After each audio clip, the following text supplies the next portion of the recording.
Thanks, Eric, for a very interesting speech. I learned a lot myself.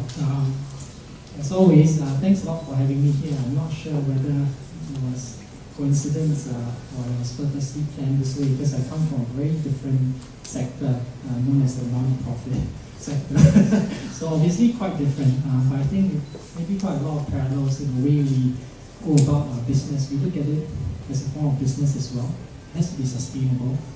Just that the way we measure the returns or the profit or the ROI is probably slightly different, maybe in the way that we try to build pathways for young people, old people, male, female, whichever, helping people realize their dreams. My background is slightly different as well. Today I'm Chief Entertainment Officer for the Federation. It's just a title, I think, as Professor Lee shared. It's actually just a title. I'm also the legal, the marketing, everything. A bit like what I would say. I have huge, wouldn't say huge, about a staff of 30 to 40 people. Varies because we have contract staff, about 10 nationalities based all over the world. The Federation, we have bases, Singapore, obviously. We have bases in Australia, south of France, Germany, US, and right now Brazil as well, because the next Olympic Games will be in Brazil.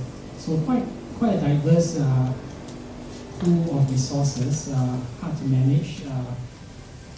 Also keeps me awake, literally, because of the time zones. So I don't really like to get a phone call in the middle of the night, as my wife has experienced a few times, because normally, for me, no news is good news if there's a phone call in the middle of the night, maybe somewhere halfway around the world, something's going wrong. So sometimes, you take the good with the bad.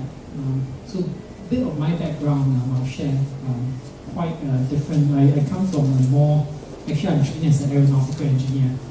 I was sent to France to study. When I was around the age 18 or 19, I was put before an interview board and said, would you mind going to France? So I thought about it. Okay, French, okay, cheese, wine, French girls. Okay, why not? So after that, I found, and also because I purposely chose a course, aeronautics, because back then NUS and NTU didn't offer it. So I was sure that if I got anything, I would be out of Singapore. Why did I want to get out of Singapore? Because I wanted to go sailing. I was stuck in national service. I couldn't get out to sail. Right back then, we didn't have the support system as we do today. So in order for me to do sports, ironically, I had to get academic scholarship so that I could continue doing sport.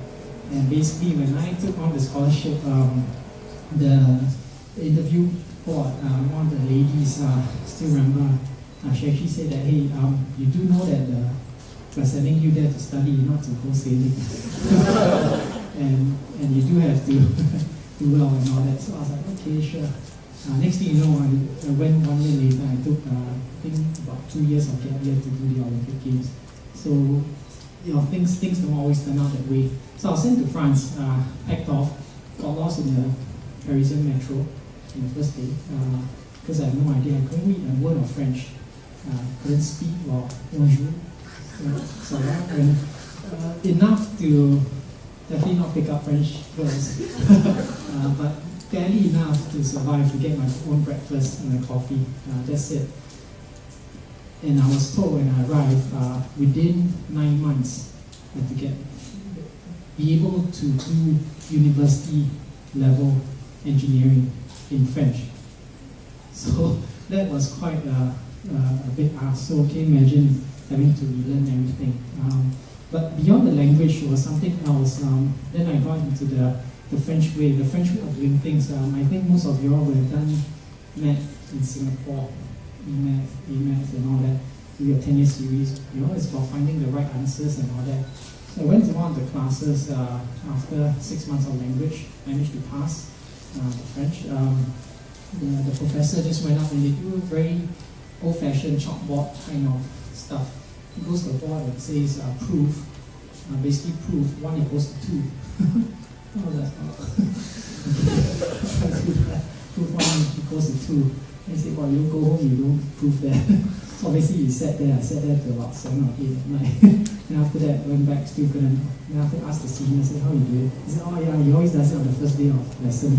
Because we had this thing called Miss Anivo, which literally is basically a 3-month foundation course. Miss Anivo means put you at the level. So after 3 months, so after you've done your French over about 6 months, to get you good enough to clear your French philosophy classes, your math, your physics, whatever. After you have 3 months to get from zero to hero in all the different chemistry, sciences, everything. So it's always tough, and it's quite interesting because during that period I was also skipping a lot of school, so that didn't help. The interesting part is that I helped a lot in my French because I was forced to mix around a lot with the French teams and all that, so that was interesting. But the downside was that you get exposed to a lot of difficulties because we are training on our own, and same thing 10 years ago is very different from the support in sports today. So I was resisted, and we were so broke when we were sailing that we actually worried about we had to check and make sure that we had enough money to survive for the next day. We literally obviously a lot better fed today. But back then, when I was a lot younger, we literally had to worry about whether we had enough money to last a week. We were sleeping in tents. We would sometimes rent a car to drive the host around to different venues, and we'll be sleeping either in the car or tents because it was the cheapest, it was free. But it's cold in Europe, it's not as warm as Singapore. And quite interesting, we had good friends sharing with us, people that we trained with. Very tough days. I never thought that we would make it through those days. I was basically using the university allowance, which wasn't a lot, to survive through all that. So, quite interesting because I would only realize much later how important those days were in terms of literally even not having enough money to eat and worrying about whether you would get from point A to point B. And the fact that I went to France, totally out of the norm because it's not English speaking. So literally it's like uprooting yourself and starting from zero. I think like what Eric shared, sometimes it's quite tough. It's not as easy. And you literally leave everything back and start afresh. But sometimes going through cycles like that actually helps you. It's actually quite refreshing. Later on in life, I'll go through a lot more of that. And I was really lucky because later on when I came back, eventually I finished my school in London.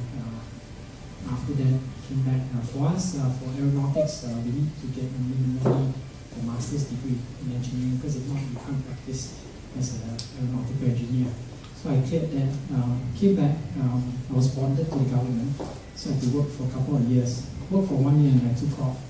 Took almost 2.5, 3 years of no pay leave. Went to sail as a professional. So I was hired by a French-Chinese professional sailing team to do the America's Cup. So literally uprooted and went to Spain. I was living in Spain for almost 2 years. Same thing as what I experienced before. And like I shared, the funny thing was that the only reason why I got a slot on a team or a job was literally because I'm definitely not the best sailor. I didn't win an Olympic gold medal, which I did, I didn't. I was sailing with a lot of Olympic medalists, world champions. I was definitely not the top aeronautics guy, but I was the only guy that had the right skin color, so it was great to be yellow, because it was a French team sailing under the Chinese flag. So you couldn't have a bunch of Moors, right? You needed your Chinese person who knew how to sail, so that's why I came in. I was a navigator and doing all the strategy. So I'm an engineer, so I could play with all the computers and all that. And I could speak French and English and Chinese. And after that, I was forced to learn a bit of Spanish. So a lot of funny things. If you have seen, if you have heard about what Steve Jobs shared at a commencement speech at one of the universities they visited, he shared something along the lines of, your life is a lot about, when you start off, it's like a kid, you have your little book with picture, and then your dots joining it, and you don't quite know what the picture will be. You start by joining the dots. You start off, you have no idea. You finally join the dots, at the end it starts to make sense. So for me, actually, when I saw that, it was quite interesting, because for me, in life, there's a little bit like that. You ask me at 18 or 17, I have no idea where I would end up. And if you ask me, okay, I tried that idea 5 years from now, where I end up, but honestly, I can tell you, I wouldn't know where I'll be in 5 years. I think that's exciting. I mean, in terms of life, that's exciting. I didn't really want to know. There's so much definitive answer where I'll be. That's the part, right? That keeps it exciting. But to a certain extent, why I share this, and I've shared this at other forums, especially with students, is because a lot of things that you do now, it doesn't make sense. Will probably be the most important thing that you do later on. You look back, your interest, your passion, whatever you do outside your classroom will probably be the most important thing that help you later on in your career or your life in general. I mean, the way we define success quite different. I spent a long time. This is the longest stretch that I stayed in the country ever since when I was 17 or 18. This is like my fifth or sixth year in Singapore. When I came back. Normally I don't stay in a place for more than 2 or 3 years. So this is a very long time for me. I'm reaching to move somewhere. But really, when you think about it, there are a lot of things out there, and you really don't know what adds to you, and it's really about how you embrace it and really just max out the experience. And anyway, it's a lot more fun doing that. So it's really hard to tell, of course we have our chosen careers. Anyway, half my friends who were bankers or lawyers, and now they are in their, not that old, I'm only about 34, 35, but people around my age, they're really getting burnt out, and a lot of them are opening up cafes and doing crazy things that they never got to do it earlier. So I had to think about it. The reason why I didn't go into aeronautics when I came back was because all my seniors were trying to get out of engineering. So I was like, okay, maybe I'll try something different. And then one of the interviews I went for, actually I didn't even, how I ended up in the social sector is also totally way off. I was pulled into it. I actually opted to go into foreign service because I thought, okay, if I speak French, maybe they'll post me back to France. It's not a bad deal. Of course, after that, I realized I met someone in MFA who told me, you do realize the flip side, right? The African countries, they speak French as well. So they could okay. But I met one of my former directors in what was then called MCYS, Ministry of Community Development, Youth and Sport. And I ended up in the social sector and dealing with policy work. So that was very different. And after I got in education as well, I was still in the school, and now I'm doing the stint here. So technically I'm a civil servant, but totally been out of it. I've only actually worked maybe 1 or 2 years in that mode. So quite interesting journey. And I think really is to share with you that whatever it is that you're doing outside of your classroom, don't, of course everyone will tell you better study hard, better, I'll say probably the politically incorrect thing. I'll share with you that I skipped, I went for the first tutorial when I went to school in London. I went to the first week, went to tutorials, and then I never went to tutorials ever again for the next 4 years. Okay, maybe that's why I didn't get first class honors. But because I looked at time, I said, wow, the tutorial questions were so damn difficult. You've got to spend so much time trying to figure it out. I think it's important to figure things out. I was like, wow, this is really, really tough. And then you go to tutorial, and sometimes because it's quite tough to clear everything, so we don't, our tutors won't have time to go through everything, and end up still getting stuck. I was like, okay, so tutorials are like a snake, right? If you don't go and touch it, it won't bite you. So just wait until the exams.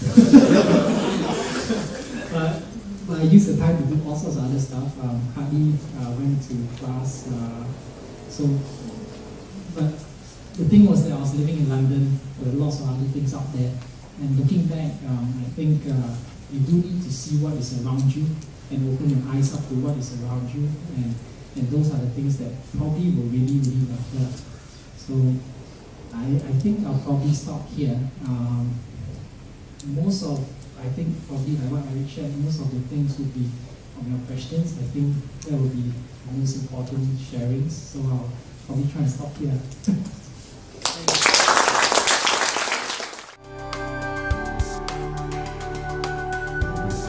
A lot of us have things